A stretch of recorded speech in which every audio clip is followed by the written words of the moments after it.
You know those moments when you eat something sweet and instead of feeling satisfied, you want to keep eating? It's not a lack of control as you may think, but it's something that your brain quietly stopped trusting. And once this trust is broken, it can make you eat more even when you are trying to eat better. For a very long time, sweetness was actually a reliable information. When you tasted something sweet, your brain knew that I'm getting some energy. But recently, we changed that with artificial sweeteners. Now, a sweet tasting food can give you a lot of energy, some energy, or not at all. And it confuses your brain. Instead of a clear signal, sweetness became completely unpredictable, almost like a slot machine. Sometimes you get energy, sometimes you don't. And that creates a very specific problem. Often when you eat something, diet or light, you don't feel satisfied. You want to keep eating and you keep thinking of food. There is nothing wrong with you, simply your brain didn't get a clear signal. In one experiment, a rat's food was mixed with sweet tasting yogurt. For one group, the sweetness came with real calories from real sugar, but for the other group, it didn't. And interestingly, the group that got the fake sugar, where sweetness didn't match the calories, actually ate more and gained more weight. Something similar happened with fat. When one group consistently ate potato chips with real fat, their bodies adjusted normally. But when another group got mixed signals, sometimes real fat, sometimes fake low-calorie fat, that uncertainty led them to eat more overall. But what happens when people eat fake fat? In this experiment, one group of men ate regular biscuits made with fat.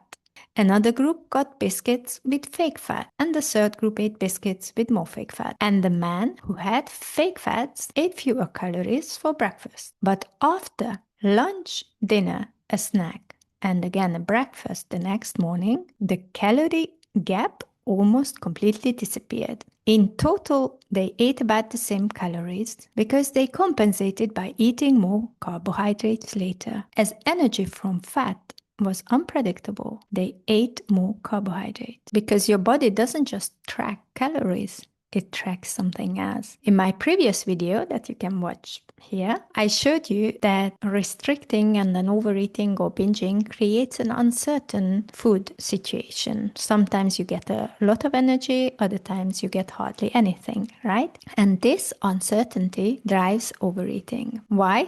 Because the brain never knows when or how much food it gets. So when it actually gets food, enough food, it cranks up dopamine, wanting, so we eat a lot. Eating these artificial diet or light foods creates similar uncertainty because the food tastes the same, but sometimes it contains energy, sometimes it contains less energy, and other times it contains no energy at all. It's completely unpredictable and uncertain for the brain. When the signals are confusing, the body loses trust. And because it wants to protect you, it shifts into scarcity and wants to store energy for the famine period. So now we have two layers of the same problem. Uncertainty from how you eat. Sometimes you restrict and then you overeat. And uncertainty from what you eat, when there is mismatch between the taste of the food and the calorie content of the food. And both of these situations tell your brain that food is unpredictable. Eat when food is available. And this explains what confuses a lot of people, that why eating these diet foods or light foods can make you eat more later. And this is exactly what I see with my clients as well.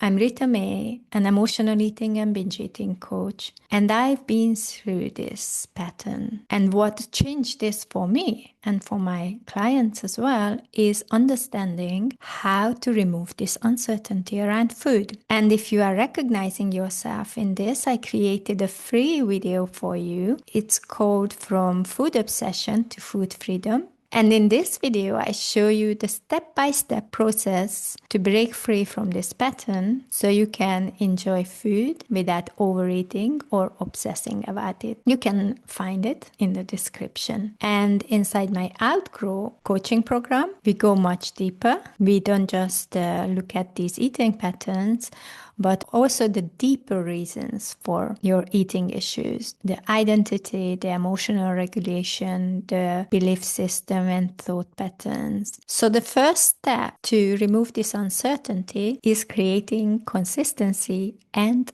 trust, which means eating regularly, eating enough, and not swinging between the extremes of eating very little sometimes and then a lot another time when we can't eat that little anymore. Because every time you restrict and then you overeat, you reinforce this uncertainty and then you reinforce this overeating pattern.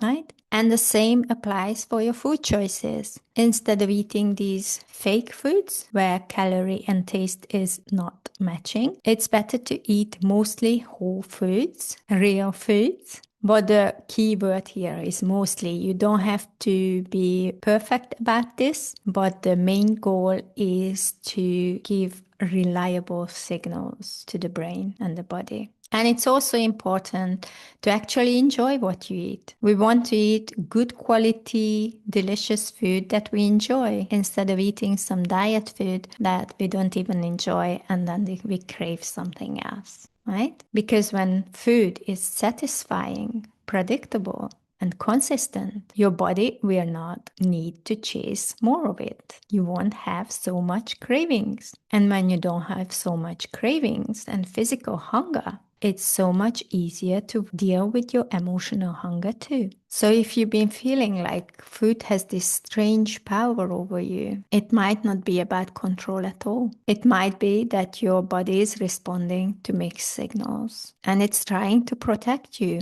and it's trying to feel safe. And once you remove that uncertainty, things start to naturally change. In my next video, I will show you whether or not counting calories can help you overcome emotional eating, binge eating, and food obsession. See you soon.